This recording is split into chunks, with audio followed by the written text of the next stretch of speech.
Good morning, everybody, and I'm privileged and delighted to be here. I've got two gizmos in my hand, so I'll probably get them mixed up during the presentation and start talking into the slide changer at some point, so bear with me on that.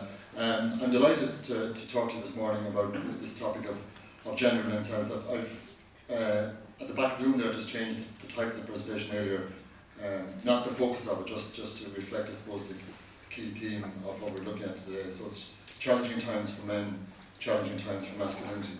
And I was interested to hear such positive energy coming through from the three speakers earlier about the really positive and really good work that's happening on the ground here in Wexford and the surrounds in relation to the different projects that came through. I was also interested in the wise words from John Kinsella about that last slide that was up about not getting bogged down in well, John put it very well earlier, I don't need to repeat it. And I think the same applies to what I'll be saying here. I remember when I started this work about 10 years ago, I did a short presentation by working Carlow in the college there, and at the end of it somebody said to me, is there anything positive you could say about men? I basically, for 20 minutes, listed off everything that men do badly, and they're not good at this, and they don't go to the doctor, and it really stuck with me afterwards, and it really brought that with me afterwards. And there's a colleague, not a colleague, there's a guy that Lorcan and I have met a number of times, John McDonald, who works in the University of Sydney, but he talks about the men behaving badly model. And there's so much of that in men's health, it's how men do badly. And it's not for a minute to suggest that men are all saints, or that there aren't aspects of our lives that we need to reflect on very deeply and seriously, but it is important to get the balance right. And as service providers, I think it's really important that we work with men rather than label them and blame them all the time. So it's kind of from that, what John McDonald calls that salutogenic approach, that I would bring a lot of my work. Lorcan's from Wexford and I'm from Limerick, so I just want to say at the start that I've got over the trauma of the '96 All-Ireland hurling final. I know George O'Connor's and I've moved on, and I've even forgotten the fact that Gary Kirby had his finger broken in the first 5 minutes.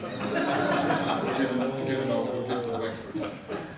Gary Kirby was our only kind of scorer at that time. He took the freeze, but I believe the ball was somewhere in the vicinity at the time. And it was a genuine area.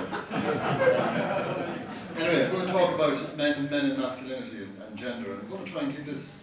I'm going to talk about it through men's quotes that I've done research on in this, that some of the work that informed men's health policies. I'm not going to get bogged down too much in statistics or anything like that.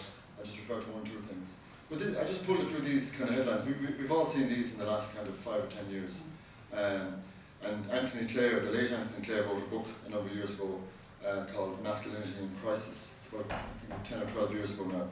And basically was reflecting on some of the changes and challenges to men's kind of position in the world, how they relate to other men, how they relate to women, or changing roles and changes to the order of things generally. And so we could be forgiven by thinking that men are somehow kind of fallen off the planet somehow, that we've lost our sense of place and sense of position in society. It's also interesting that the number of self-help books we have now. I mean, how many people have got a handful of these under your bed or beside your bed in the locker? I mean, there's a proliferation of kind of literature now on men's health, on magazines, books on psychology and on prostate, on all sorts of different things.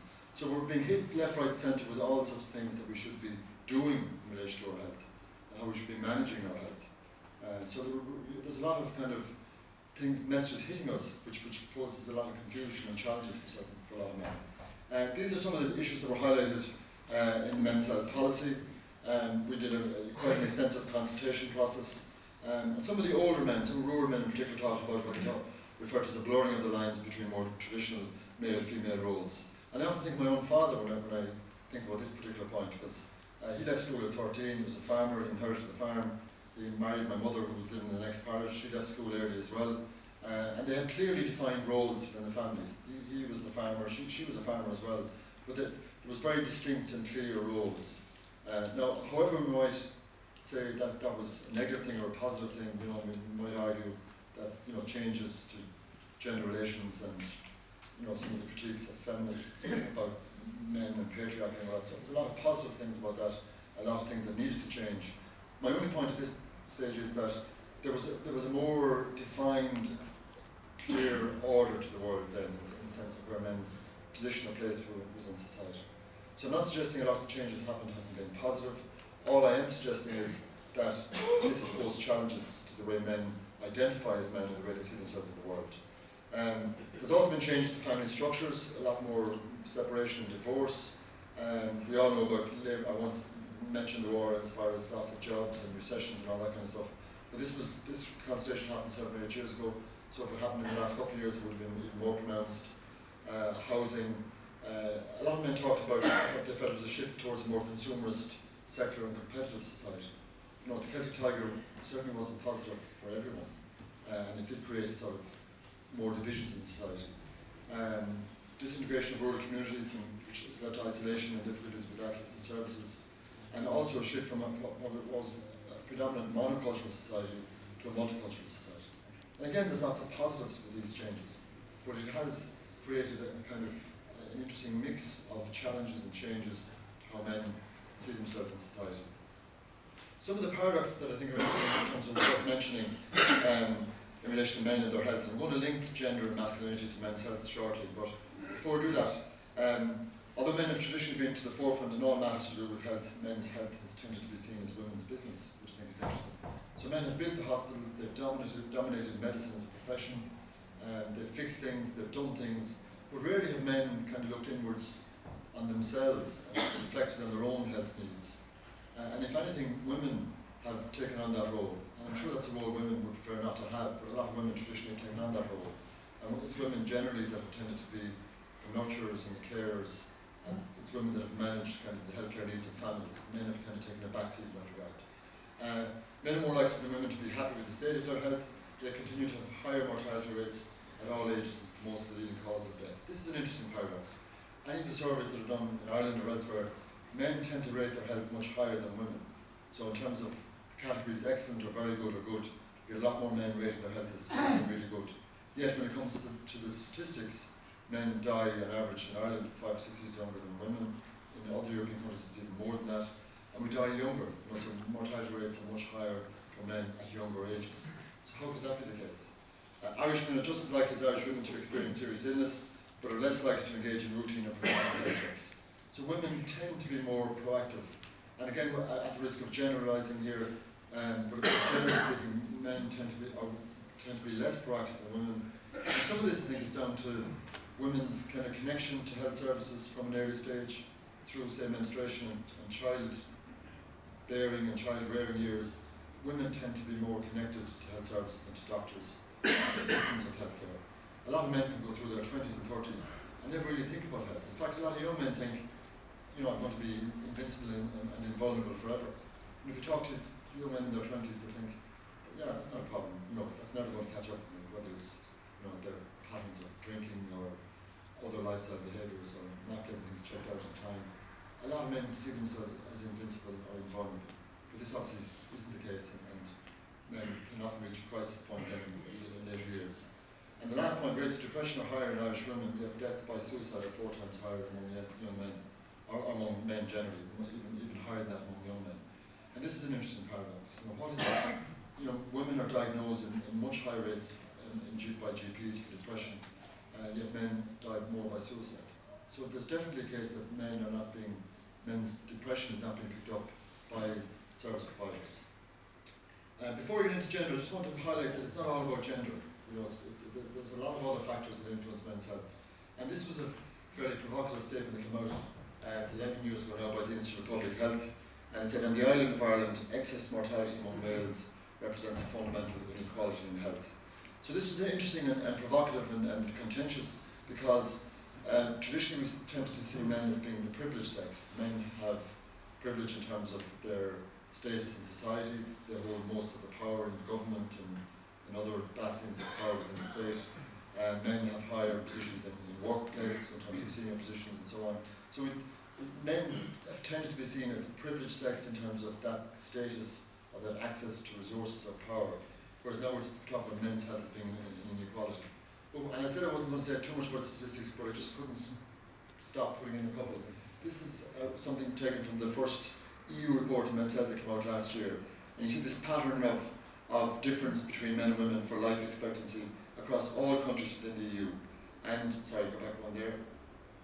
Ireland is actually doing quite well if you compare us to Eastern European countries. We're about 6 from the bottom there. Apologies if the print is a little bit small on that. So life expectancy for men is about 77 now, and it's almost 82 for women. But what's interesting is not so much the gap between men and women across all countries. It's the much more pronounced gap amongst less well-off countries between men and women. So if we look at countries like Lithuania or Latvia or Estonia at the very top, there's a gap of 10 or 11 or 12 years in life expectancy between men and women. So what this tells us is that gender is important, and we'll come to that in a second. So how the gender messages we get as boys and as young men definitely has a bearing on how we manage and look after our health. But it's also about a lot of other things like social class and education and so on as well. And again, just one other slide, this is mortality for cardiovascular disease. Ireland has made great inroads in cardiovascular disease mortality in the last, say, 20 years. So the rates have dropped significantly. So again, Ireland is towards the right of the graph there, and we're doing quite well, and that mortality rates are quite low, so we're about 6 or 7 from the right. But look at the mortality rates among the less well-off countries for cardiovascular disease again. So in Bulgaria, Latvia, Lithuania, it's up around 700 or 800 per 100,000, compared to, say, about 200 in the more well-off countries. Okay, so what we know then is that the key factors underpinning health inequalities are these things. I'm not telling you anything you didn't know already, but we tend to gloss over these and not give them due regard that they should be given. So lower education attainment, unemployment, poor living conditions, income inequalities, and lack of social capital within communities. By social capital I mean how connected we are with our community. We saw brilliant examples this morning of men getting together and being connected as groups and making links to the wider community. That's good social capital. But what we find is in communities where education attainment is low or where unemployment levels are high, that people start to feel disenfranchised, and there's a high level of resentment about the inequalities in society. So social capital tends to be quite low. There was an interesting study done a number of years ago by a Scottish researcher. She worked in the area of health promotion, and she was fascinated and kind of alarmed by the fact that in certain areas of Glasgow, smoking rates among pregnant women were really high. So she went into the community and she interviewed a lot of women, and she wrote a book about her findings. But so I'll be brief here now about what she found. But instead of, she went in with a kind of, I suppose, very much the idea that these women were being highly responsible. They weren't taking the health of their babies seriously, but she came away thinking that smoking was the only thing that kept them sane, because of the really difficult circumstances of their lives and living in social disadvantage, high unemployment rates, poor housing, and so on. Now she wasn't, suggesting that smoking was the right thing to do, but she certainly came away with a greater understanding and a greater empathy with why somebody in that particular circumstances might have been smoking. Okay, so the issues affecting marginalised men in the national men's health policy were all the things I've kind of mentioned now: isolation, social exclusion, transport, poverty, unemployment, and the list is quite long. So these are the things that are vitally important to tackle. So when we talk about the gendered approach to men's health, we're not talking about gender in isolation from these things. We're talking about gender as they apply, in the context of low or high unemployment rates and different other markers of social disadvantage. Okay, so just moving on to gender then. So specifically sexes and gender differences.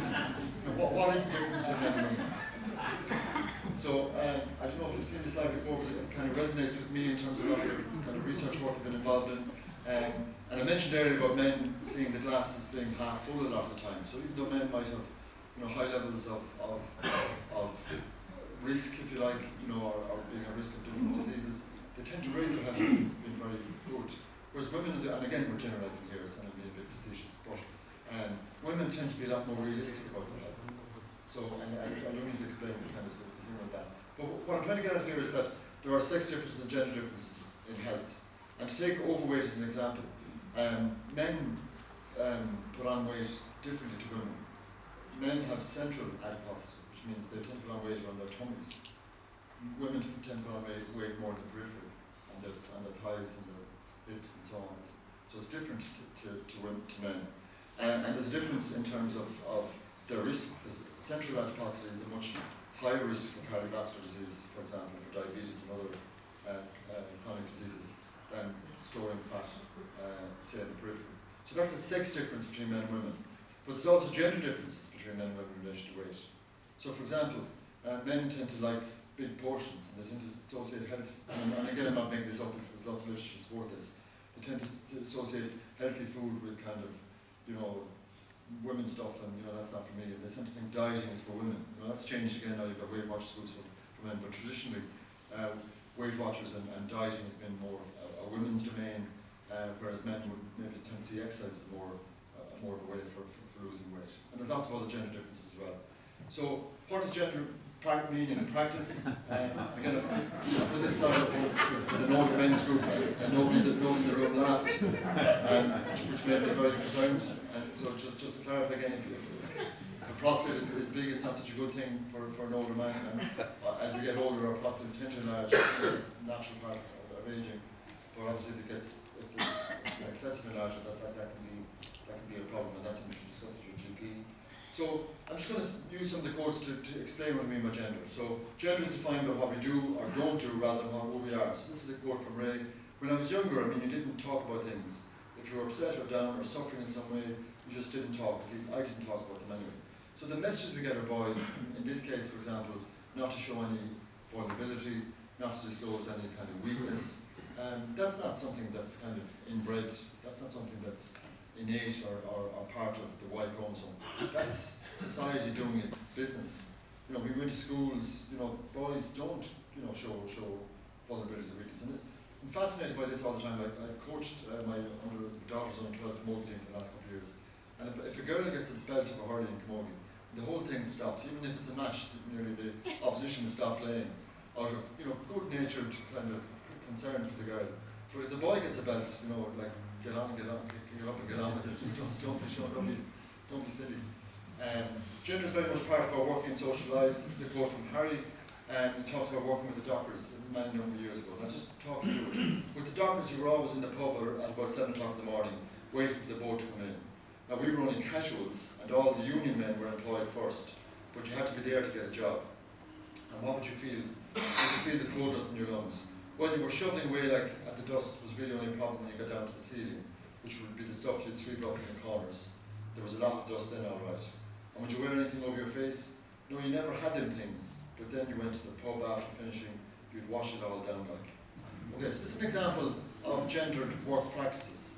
So this is a man who left school early, he had no skills in the sense of training or education, and was only able to access the employment that was done in work situations that were highly damaging to his health.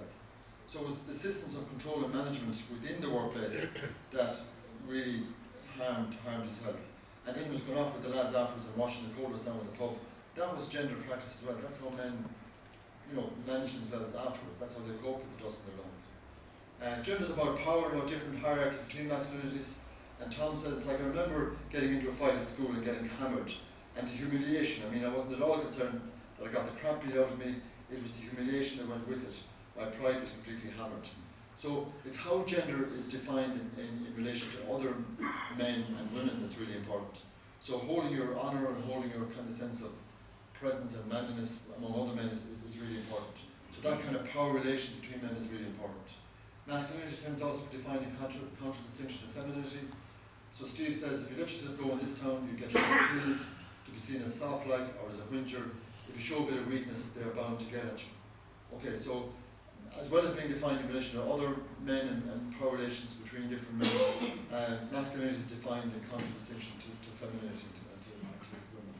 Gender is defined within our peer group, so it's who you're hanging out with. Like if there's a drinking session happening, you don't want to miss it. Lads in groups do things they would never do as individuals. I think we're talking about late night street fighting, the mob mentality, especially when it's being involved. So it's trying to fit in, and this is particularly prevalent and important among boys and young men. So we need to challenge notions that masculinity is fixed or innate. Like Leo says, there's none of us men here going to change. It's already been hammered into us, directly and indirectly. That's just the way we are.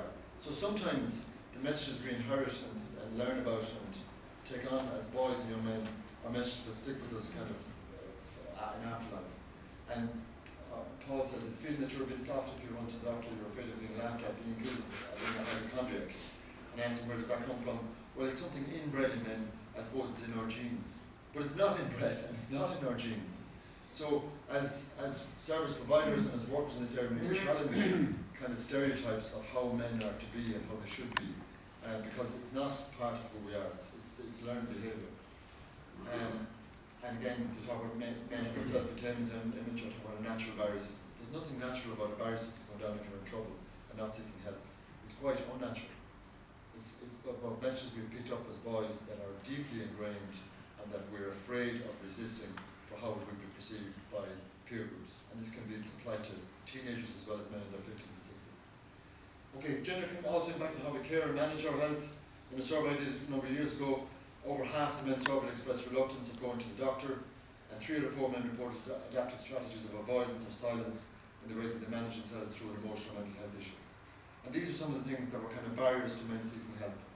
There was certainly what I call a sliding scale of acceptability in terms of how normal problems were. So a man with depression, for example, or something like erectile dysfunction, he was far more reticent to seek help than if he had an injury or, say, a flu or something that was perceived as less threatening. There was also a threshold of ill health required before seeking help. So a lot of men talked about only going to the doctor when a condition had reached a certain threshold of severity. So waiting till a lump became a big lump, or waiting till a pain became a big pain. And as we know, that can have serious consequences in terms of presenting aid for different conditions. Lack of awareness in the data health scene came up, so a lot of men simply weren't aware of symptoms of ill health or risk factors.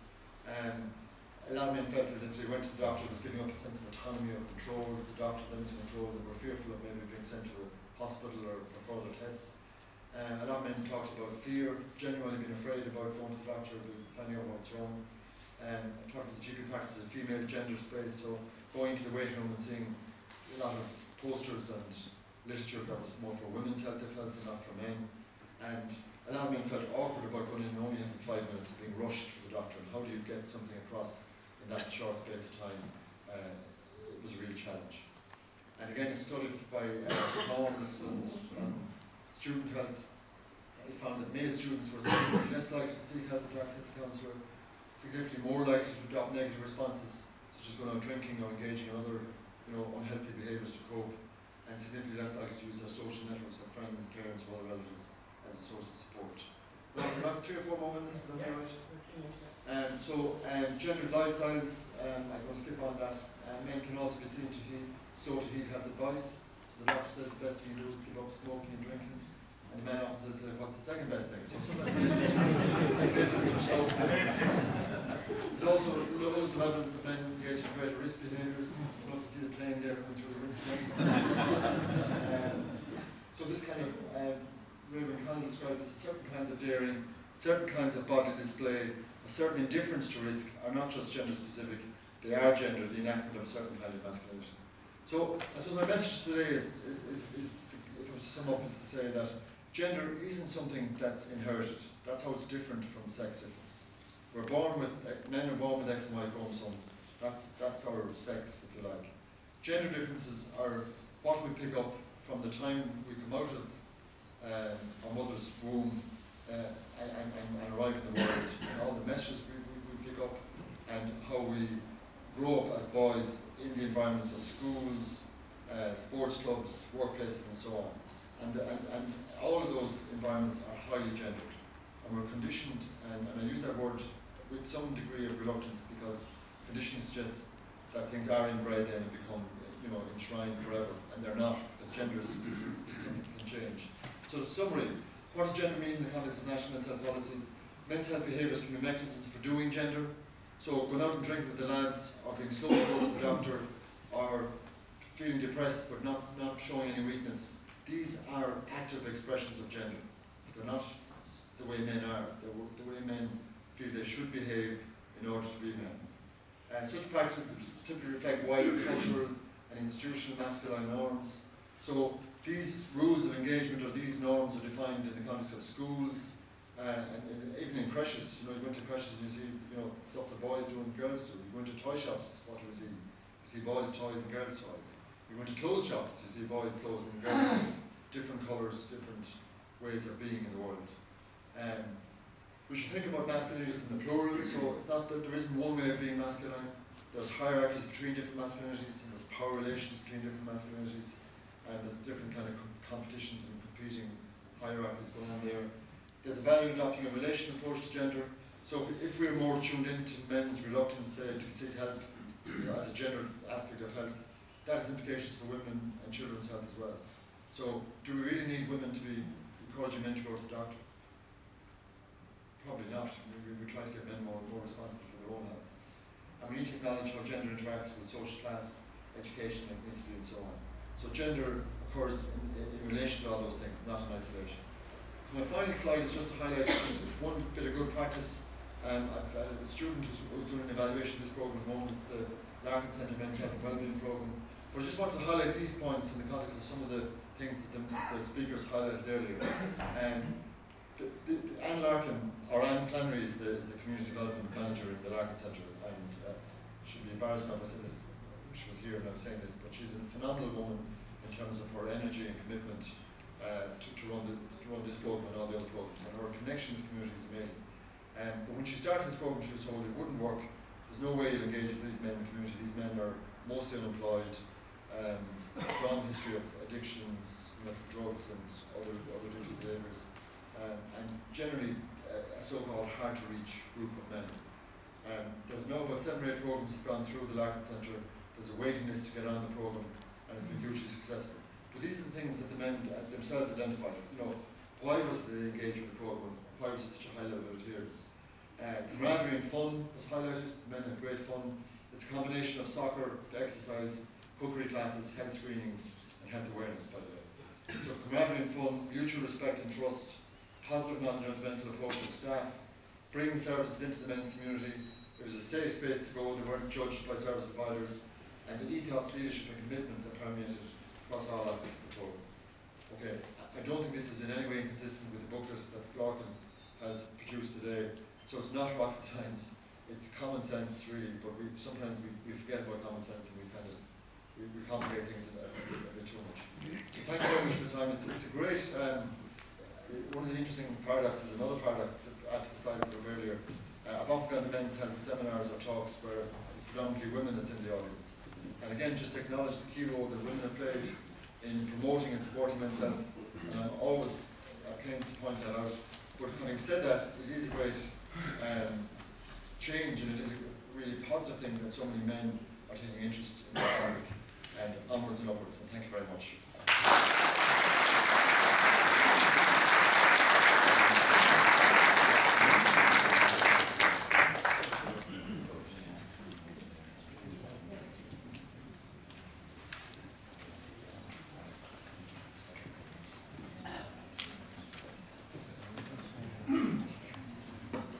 Thanks, Noel. Again, a superb presentation as always. I sit and listen to this man endlessly on all kinds of areas of health, and especially in relation to men.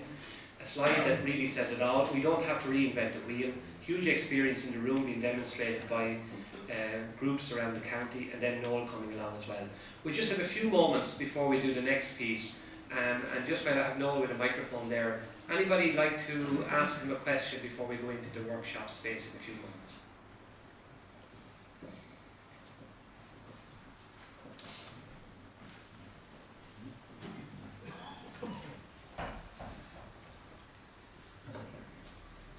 Henry Bateman here. Nor have you come across sleep apnea, which is a very large thing in men, not only the men's group, but men across the area, and women, but mainly in men. And it's the cause of nearly 70% of our accidents on our roads, not alcohol. I don't know. I'm familiar with the condition, but I wouldn't be in a position to offer any insights or enlightenment about it. I certainly wasn't aware of the extent to which it contributes to road fatalities. But thanks for bringing that to our attention.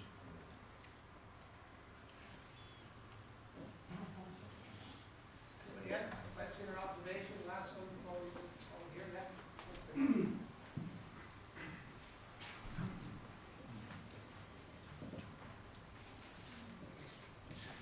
Tom Cahill. I'm just thinking of all the messages given to people, say men, boys, girls, women, it's very often, I'm going to ask your opinion on this, my opinion is that it's very often the unspoken message, which is the strongest and most enduring. So rather than you're stupid, it's, here he goes again, over there, the eyes up to heaven, or shrug the shoulders type of thing. I think you're absolutely right. Like there's a lot of subtlety and a lot of nuances and kind of innuendo, and particularly in boys. I think, you know, in that vital age, say between 13, 14 and 17. And we were doing a suicide project last year with young men, and we did some focus groups with, say, 18 to 24-year-old men. But they consistently made the point that when you got to that age, they kind of, if they survived that difficult kind of teenage period, they were generally happier in their own skin. They kind of got on with things. There was less of exactly what you described, that kind of subtle but insidious kind of labeling and judging and you know, pressurizing that goes on between boys. And they said the critical age, they were talking about the context of mental health and suicide, they said the critical age was kind of 14 to 17. And that's where a lot of the labeling and bullying really, you know, if we're going to name it, it doesn't have to be physical or verbal, as you rightly described. A lot of it is in more insidious and subtle, but nevertheless very damaging practices. But I think gender, what you described also in gender practice is also quite true, you know. It's all the subtle messages we send out to each other, you know, and how we judge people according to certain norms of, say, masculine behaviour. That happens all the time, you know, in pubs and in workplaces, you know, and very often doesn't require words, but we all know exactly what's going on. So, what you identify is really important. Yeah, thank you. Thank you, Noel, very much. You can have a break, a well-deserved rest, and just a round of applause just once more.